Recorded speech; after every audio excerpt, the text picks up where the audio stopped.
Caner Universe, it's Caner Tip Tuesday. Listen, today, I'm going to show you what this is the Sage, the SV cane. I'm going to show you how we've ninjanized this thing. Is that even a word? It's right in line with the whole SV Cuban Ninja concept. But before we do that, listen, if you're here for the first time, a warm welcome as always. Avail yourself. You have free resources. You have the Facebook groups, read the descriptions, request entry. They'll let you write in. Make sure to text that SVNL to the number on the screen so that you can start receiving the newsletter. Many of you are requesting this. You're already receiving. All right. It's only if you're brand new and this is the first time you're running into this. And then, of course, the number one thing is the no-cost cane clarity call. Text CCC to the number on the screen in less than 24 hours. We will be in a conversation answering all your questions. The most important one by far, how you can actually get cane trained. Make all this functional right in the comfort of wherever you are. Now, we introduced the Sage. This is the cane that's based on Sobrevivencia with all the characteristics, right? It's based on the founder's ideas, his concepts, his strategies on what an optimal cane would be for movement and also for self-protection. The lightest cane we've ever produced, this one in particular in a 7/8.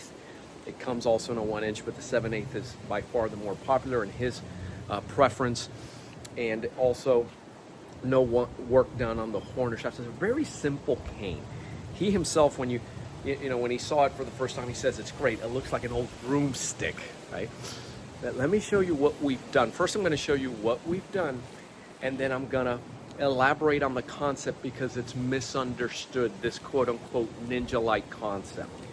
So, and I just learned of this, so don't get upset at me and say, why didn't you offer that from the onset? Because I knew that we were trying to do this, but we didn't know whether we could actually do this. So this is the 7/8, and when you come here at the end, now it's got a copper tip. But it's not just a copper tip.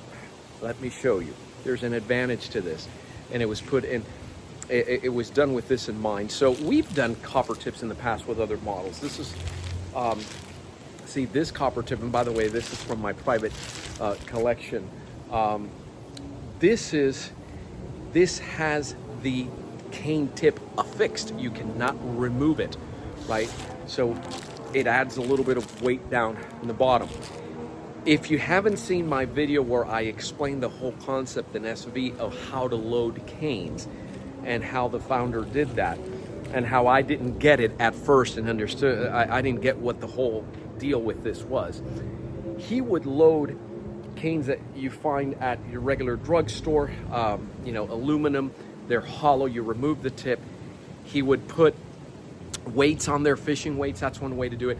And then when you're moving the cane, you can hear them moving around there. And the explanation is that obviously when this is pointing down, it creates stability in the cane because it brings that weight down. Now, you can imagine that if you strike with it, you have these weights moving around. Check this out, right?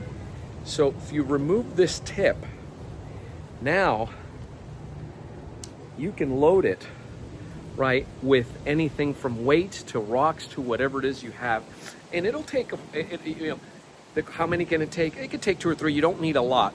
You can put sand in there as well. And then this becomes a projectile. This is kind of innovative on a wooden cane. I want to talk a little bit about how the projectiles are used. But I want to talk about the use of this without the tip. Keep in mind that SV is a tip cane, a tip striking method. Right? Now, this is going to double up if you ever needed to use it that way.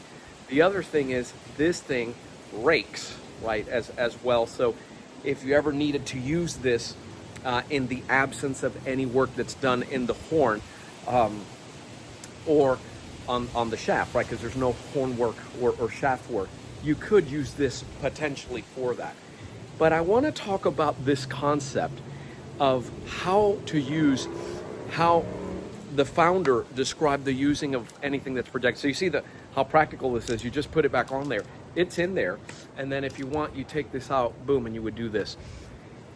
It's never a matter, I've never heard him explain it in terms of there's an altercation that's brewing, and he actually does this and pulls it out. That's not how it works.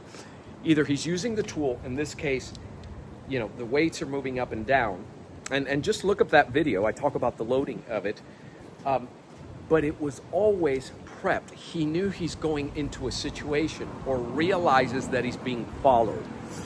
And then the adjusting of this just from the mirror, putting back on, it's already in hand. Now, he's given so many examples of this, including something's brewing in a store. He will pick up items. He didn't go into the store to pick up those items, right? So if he goes in there and he picks up a cleaner, that cleaner is not going to be because he actually needs it. He didn't really need that.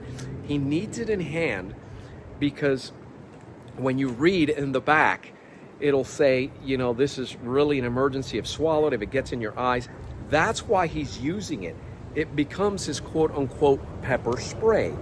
It's the same thing if he goes into a gas station and gets that hot coffee. Well, he's not necessarily going to drink it, even though he loves Cuban coffee. He's not going to drink it at that moment. It's because when he comes back outside, I'm making this up, obviously, the bikers who are giving him a hard time and are inebriated, and he's going to use, this is the same concept here, right? Where he's removing, he's got the sand. Those of you that attended the September immersion, you saw what he did with the baby powder, right? And how he brought Jose, and of course everybody follows where he goes because he lures in, and the next thing you know, boom, he turns around and young Jose is, you know, from head to toe white with this powder. This is the same concept of anything he stores here. He's either coming from a place of concealment or cover from to distract, or he's simply pulling something off like this. It's already in hand. Listen, I don't want trouble, but he'll use it because once you do this, people will respond to it, and then he can come in as a follow-up. So just wanted to point that out. The Sage now has this this option that you can add to it, and then it has the removable tip, which now makes a small compartment here right in line. And by the way, this is just one example of all, you know, of a myriad of strategies. And he really, you know, SV is about turning whatever it is that you have in hand as a tool of opportunity. So as long as you have the training, you understand the strategy to gain an edge, right? Why? Well, maybe we're no longer the strongest, fastest, you know, youngest. We need an edge, and we win with this up here. All right. So, and don't get upset at me again if you say, hey, gosh, I just ordered one. Well, holidays are coming up. Order another one. You know, if you like this that much, you know, and I'm just saying, or don't. But this is now a possibility. Okay, that tip. Let me know what you think, and I'll see you on the next video.